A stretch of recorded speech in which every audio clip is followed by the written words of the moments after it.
कई बार आप लेवल 3 या ग्रोथ स्कैन कराते हैं और आपको पता चलता है कि लाइकर या फ्लूइड का अमाउंट कम हो गया है। आपके दिमाग में बहुत सारे क्वेश्चंस आ जाते हैं and you get worried. Well don't worry, आज हम डिस्कस करेंगे इन्हीं कुछ क्वेश्चंस के बारे में और आपको इनके आंसर्स देंगे।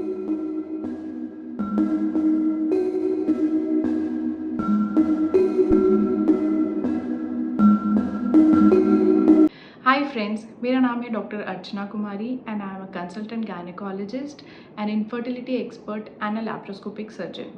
आज हम कुछ एमनियोटिक फ्लूइड से रिलेटेड या लाइकर जिसे कहा जाता है रिलेटेड क्वेश्चंस के आंसर करेंगे। लाइकर कम होने के बहुत सारे कारण होते हैं। कई केसेस में कारण पता भी नहीं चलता, बट मोस्ट कॉमन कारण होता है किसी भी तरीके का इन्फेक्शन होना।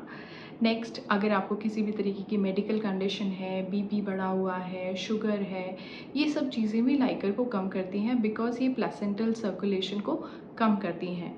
बाकी अगर किसी तरीके की फीटस में अगर एनॉमली है तो भी लाइकर कम हो सकता है, लेकिन जनरली जो भी फीटल एनॉमलीज़ होती हैं वो लेवल 2 तक हमें पता चल जाती हैं। उसके अलावा अगर मदर डिहाइड्रेटेड है तो भी लाइकर कम हो सकता है। अगर आपको बिना बताए लीकिंग हो गई है, पानी छूट गया है, तो भी आपको लाइकर का अमाउंट कम हो सकता है। अगर सही टाइम पे हमें ये पता चल जाए कि लाइकर कम हो गया है तो हम इसे और कम होने से रोक सकते हैं। इसलिए आपको ग्रोथ स्कैन कराना बहुत ज़रूरी होता है। अगर सही टाइम पे हमें पता चल जाता है कि लाइकर कम है तो हम कुछ एक मेडिसिन्स देकर या पानी चढ़ा के लाइकर को इम्प्रूव करने की कोशिश कर सकते हैं। कुछ अगर अंडरलाइंग कंडीशन हमें उसका कॉज पता चल जाता है तो उसकी ट्रीटमेंट करके इसको सही कर सकते हैं। जैसे कि अगर किसी तरह का इन्फेक्शन हुआ है तो उसको ठीक कर सकते हैं। इसके अलावा आपको ध्यान रखना होता है कि आप अपना फ्लूइड इनटेक बहुत ही अच्छा रखें। जब लाइकर कम होने का हमें पता चलता है तो यूजुअली हम फ्रीक्वेंसी ऑफ विजिट्स बढ़ा देते हैं। हो सकता है कि आपके गायनेकोलॉजिस्ट आपको एवरी वीक बुलाएं और एवरी वीक आपका अल्ट्रासाउंड से लाइकर के अमाउंट को चेक किया जाए। ये मॉनिटरिंग यही देखने के लिए होती है कि हमारी मेडिसिन किस तरीके से अफेक्ट कर रही हैं और कहीं लाइकर का अमाउंट और फर्दर कम तो नहीं हो रहा।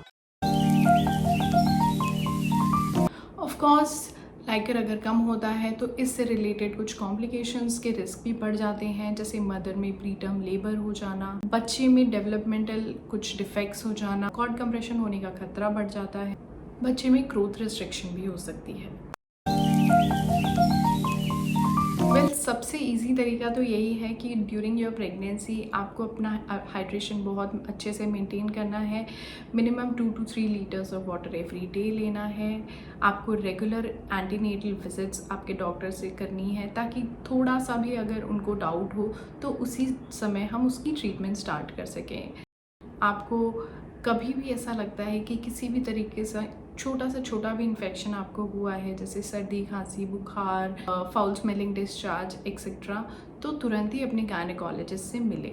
एक हेल्दी लाइफस्टाइल मेंटेन रखें। कोई भी दवाई विदाउट अपने गायनेकोलॉजिस्ट को कंसल्ट करें ना लें। अगर इन क्वेश्चंस के अलावा भी आपको कुछ क्वेरीज हैं तो आप ज़रूर कमेंट बॉक्स में हमें बताएं। I will definitely answer all your queries. अगर आप कुछ और टॉपिक के बारे में डिस्कस करना चाहते हैं या Q&A सेशन चाहते हैं तो प्लीज़ वो भी कमेंट में हमें बताएं।